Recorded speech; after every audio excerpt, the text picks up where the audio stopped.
kasih Dr. Zadina dan tahniah kepada semua yang dapat bersama pada hari ini. Seperti yang Dr. Zalina sebut, bahawa ini minggu pertama persekolahan dan kita gunakan soft landing untuk permulaan. Saya selalu sebut tentang dua konsep, the readiness of the teacher to teach and the readiness of the student to learn. Maka kalau kita nak plot graph tentang readiness ini, kita nak cari the point of optimum gain, di mana pelajar dah bersedia secara mental, secara minda dia bersedia untuk menerima apa yang akan diajar. So teacher readiness to teach and student readiness to learn. Minggu pertama ni saya jangka akan memberi masa kepada guru-guru untuk bersedia, murid untuk bersedia juga.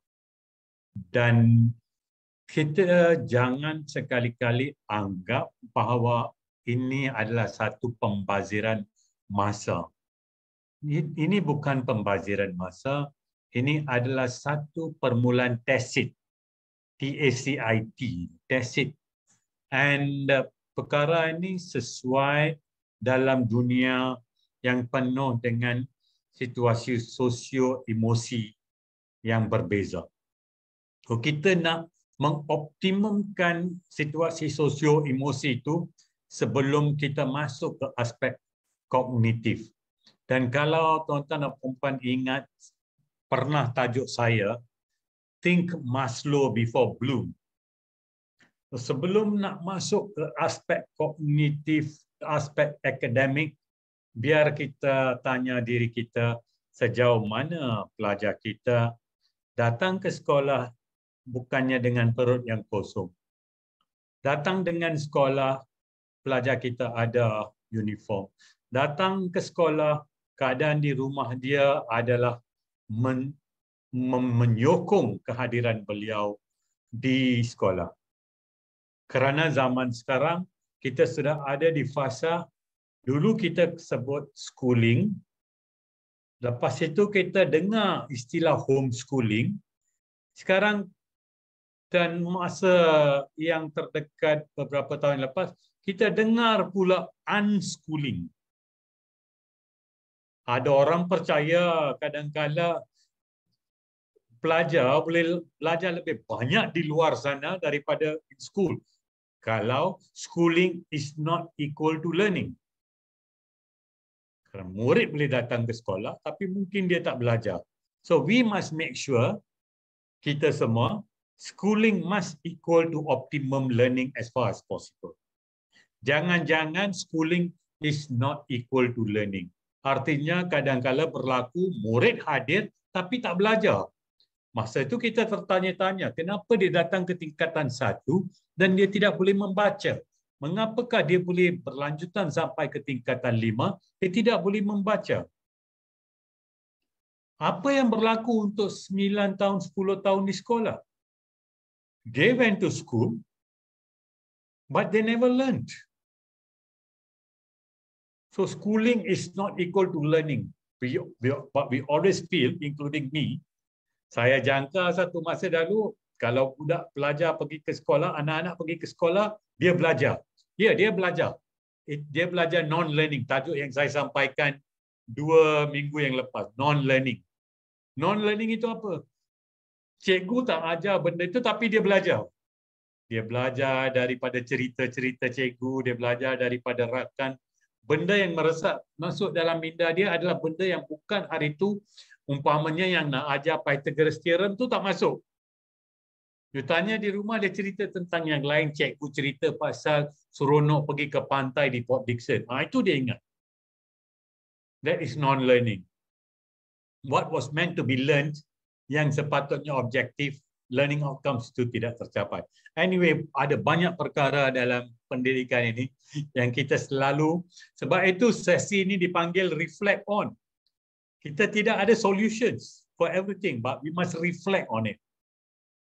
Kita sentiasa perlu ingat. So every teacher matters tidak lari daripada ungkapan yang kita pernah dengar sebelum ni. Every student matters. Every child matters. Ada negara, ada dia punya falsafah atau tagline, no child left behind. Tapi before no child is left behind, before every child matters, every teacher matters too. Dan kita fikirkan setiap cikgu kita tu ada kelebihan dia. Kita sentiasa nak cikgu kita mempunyai imej kendiri. Imej kendirinya dibina cara kita melayan dia. Kalau kita bagi yang positif kepada mereka, maka dia ada imej positif. Tapi kalau kita selalu kutuk, kita selalu memperlekakan, kita selalu buat dia rasa kecil, maka dia akan rasa kecil. So jangan lupa, biarlah guru kita tu rasa dilayani dengan cara terpuji. Bahasa kita bahasa yang terpuji. Mereka penting, mereka dihormati. Everyone loves to be respected. Dan kalau itu berlaku, kalau kita nak tegur sesuatu jangan silap ya. Dr. Mahinda kata kena hormat semua orang. Ya, kalau kesilapan dilakukan oleh setiap orang, kita boleh betulkan dengan cara yang paling terbaik. Ini bukan revolusi zaman industri, lepas tu revolusi mula-mula revolusi industri, lepas tu revolusi informasi, sekarang ni revolusi emosi. So nak menjaga emosi guru, emosi pemimpin ini adalah berselang. Cikgu kena jaga dan menyokong emosi barisan kepimpinan. Dan barisan kepimpinan jaga emosi guru. Dan guru menjaga emosi murid, murid dan guru dan pihak sekolah, warga sekolah menjaga emosi ibu bapa juga. It's all. Pensyarah saya masih ingat. Nama dia Profesor Thomas Halbert. Dia kata, Mahinda, education is about good feelings. So, masa tu saya tak faham. Ini perkara ni berlaku 25 tahun dahulu. Dia kata, education is about good feelings. Saya kata, what do you mean, Professor Halbert? Dia kata, well, if a child has got good feelings about his schooling, they will always talk about their school, even they are 50 years old or 60 years old. But if they had bad feelings about their education, they will never reflect or talk about their schooling until even when they are old. So if we want to talk about the best education, we should not also forget about giving good feelings to students who are under us learning. So layanlah secara positif guru kita ke arah prestasi kerja yang tinggi dan bermakna. Manusia ni, sentuhan manusia itu adalah sangat penting. The humanistic approach and the humanistic touch is very, very important. Dalam zaman sekarang, bahasa kasar dan bahasa tegur yang berdepan-depan itu sudah tidak dilayani lagi. Bila kita buat begitu, orang akan switch off. You cakap apa yang terbaik pun di switch off. That's the present times. Ini zaman emosi. Kalau kita nak tahap yang tertinggi, maka daripada cikgu kita akan daripada situ jika positif, kita akan dapat accountability yang tinggi, prestasi kerja yang tinggi, productivity yang tinggi, dan output yang tinggi jika positif. We cannot run away from this. Dan semua ya, it's not about you. Mungkin cikgu-cikgu kata Dr. Mahinda sudah bersara, dia tak perlu. No, we all need it. Ini suntikan yang kita selalu perlu. Dan kita sama-samalah beri sokongan moral kepada rakan-rakan semua. That moral booster is very important. Dr. Zalina, you are timbalan pengarah di JP WP Kuala Lumpur. Kena sentiasa, tugas you berat. It's not easy to be a leader. It's nice to be a leader. It's nice to be appointed as a leader. It's nice to receive a letter menyatakan anda jadi pengarah, timbalan pengarah, pengetua, guru besar. Tapi remember, it's not about sitting in that seat. It's about carrying your duties to the best of your ability and according to the most optimum way of what a leader can do. It's not easy. It's never easy. It was never easy. It will never become easy to be a leader. Exactly, Dato'. It's not easy. But it's very easy to talk on the outside and always give different comments. But as leaders, of course, kita terima semua komen. We are not confrontational because sometimes some comments let us reflect. Ada kelebihan dia juga. Not everything is negative. Kita tak mau duduk dalam dunia syok sendiri. Kalau kita ada kelemahan, then we must address kelemahan-kelemahan itu.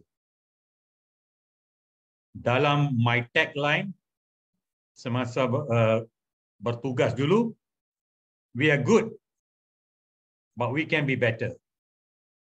However, we want to be the best in what we do.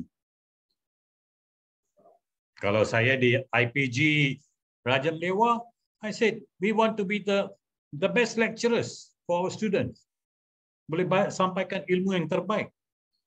Kalau di bahagian sukan, saya kata kepada pegawai, we must be the best service providers atau consultants apa jua dalam sukan. Kita tak boleh duduk dalam satu-satu jawatan dan become pseudo expert. Kita tak bolehlah jaga pentaksiran sebagai pegawai di PPD, lepas tu kita tak tahu tentang pentaksiran. Kalau tak tahu, dan belajar. Kalau apa yang kita belajar tak cukup, belajar lagi. Kalau apa yang belajar lagi tak cukup, belajar 2 kali lagi. Build your expertise, build your brand. Tapi kalau if you're not building your brand, then don't sit there. Don't waste people's time. Why don't waste people's time? Because di sekolah Dr. Zalina, mereka melihat ke PPD, melihat ke JPN. So, kalau di JPN, we must be holding the fort. We must hold the fort, we must build our expertise. If you think you lack something, bina. Ada masa. Tapi janganlah duduk situ, tak bina apa-apa. Dan orang tanya, kita tak boleh bagi, we cannot guide people. Dr. Zalina, you are very strong. Because you have worked in so many divisions, you have worked in di peringkat zone, yeah, and now you have gone to JPN. And next, possibly you go to kementerian. Pengalaman yang Anda kutip ini adalah sangat berharga. Dan juga kepada guru-guru dan pengetua dan guru besar yang ada bersama pada hari ini. All your experiences in school are very valuable. You matter. We can be bosses, we can be pengarah, but we don't know everything. And we must not assume we know everything.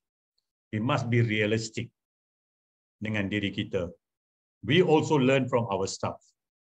We must be humble. Kita tak bolehlah. Banyak bahasa ni yang semua hebat-hebat tau. Kalau tengok bahasa Melayu, kenapa ada apa ni? Bodoh sombong. Istilah tu sudah ada.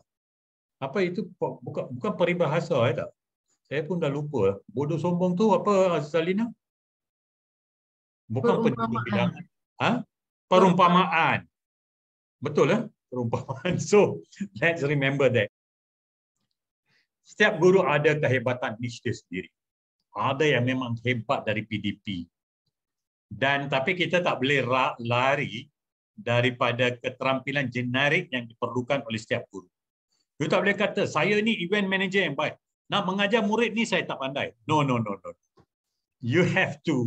You must first become the best classroom teacher, whether you like it or not. Our core business is teaching. Dan kalau tak ada, find your brand, build yourself up. We must be great teachers in the classroom before we can become great in other things the frills of education. Macam jadi event manager dan sebagainya di sekolah, upacara-upacara seremonial. Some teachers are very good. But yes, if you are a great mathematics teacher and you're also a great MC, you boleh jadi MC yang hebat, itu adalah kelebihan. You're a great teacher, but you are a fantastic basketball coach. Fantastic, bagus, hebat. Branding, I always say you have one major brand and then the plus plus. All of us teachers, we have a brand and then the plus plus. Pengurus yang cemerlang adalah mereka yang menerima setiap staf tanpa syarat. Don't be judgmental. Zaman sekarang, I train my mind. At one time I was very judgmental. Tapi lepas buat masters di US, saya tengok cara my professors itu, saya mengajar diri saya, don't be judgmental. Jangan terus buat penilaian. Kita manusia, we like to menilai all the time. Every time we like to, kita suka menilai manusia yang lain, kita suka menilai murid cepat. Cepat kita nak, thank you Mr. Chang, be an asset, not a liability, of course. That's fantastic. Baru ni saya terbaca ungkapan ini. Staff do not leave organization, but they leave leaders.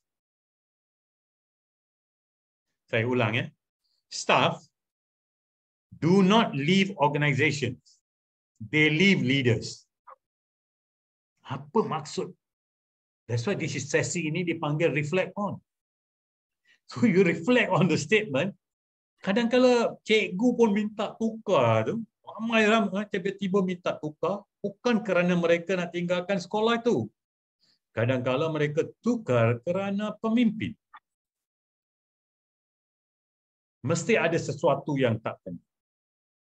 So kita kena selalu, we must be self-conscious. It's not easy. That's why I say, Dr. Zalina dan saya dua-dua setuju bahawa ia bukan mudah untuk jadi pemimpin di mana-mana peringkat. Maupun di sekolah ataupun di mana-mana peringkat. Nak jadi ketua panitia pun bukan senang. Itu pemimpin juga. It's never easy. Kadang-kadang jadi pemimpin tanpa jawatan pun lagi susah juga. So there must be unconditional acceptance. Excellent managers practice unconditional acceptance. Saya nak cakap daripada pengalaman saya, I have gone through different. Kalau kita ada 50 staff di bawah kita, 50 tu berbeza. Tapi ada yang hebat, ada yang di tengah, ada yang di bawah. But we have unconditional acceptance. Kadang-kadang kita terpaksa panggil dan tegur dia secara peribadi. No, you cannot do this. I see you missing from your seat for 2 hours. Where are you? We have to say that. Tapi kita masih lagi terima dia. Because everyone, I think, along the way, mungkin kita boleh do something untuk always change the person, atau dia punya practices, atau dia punya tingkah laku dan sebagainya. Second last slide. So ini lagi satu yang sangat penting. Jangan bersara sebelum anda bersara. Kadang-kadang kita ada 3 tahun lagi. Tapi kita kata, oh saya ada 2 tahun lagi. So dah mula fikir bersara. No. Work till your last day. Do not retire before you retire. Don't have that in your mind. Give your full. And Chi Sing, Colors of My Life, ni was my science teacher di Sekolah Menengah Sultan Yusof Batu Gajah Perak. And one great teacher. And I read his book, Colors of My Life. Very interesting. Macam mana dia memberi sumbangan, ya, even until the end. Dan dah bersara pun beri sumbangan. Okay, such a good science teacher, murid datang cari untuk tuition. So remember that. Okay, we go to the last slide. So seperti biasa, jangan lupa bahawa no one can hand you experience, but they can hand you a book. No one can hand you experience, but they can share their experience with you. They can have intellectual discourse with you. Dan kita dapat sumber ilmu daripada pelbagai sumber, various resources. Dan kita jangan lupa bahawa buku adalah beban latihan untuk minda kita. Books are the training weights of the mind. And remember, if a child can't learn the way we teach, then we should teach the way they learn. Itu saja daripada saya pada hari ini. Terima kasih semua. kerana dapat bersama.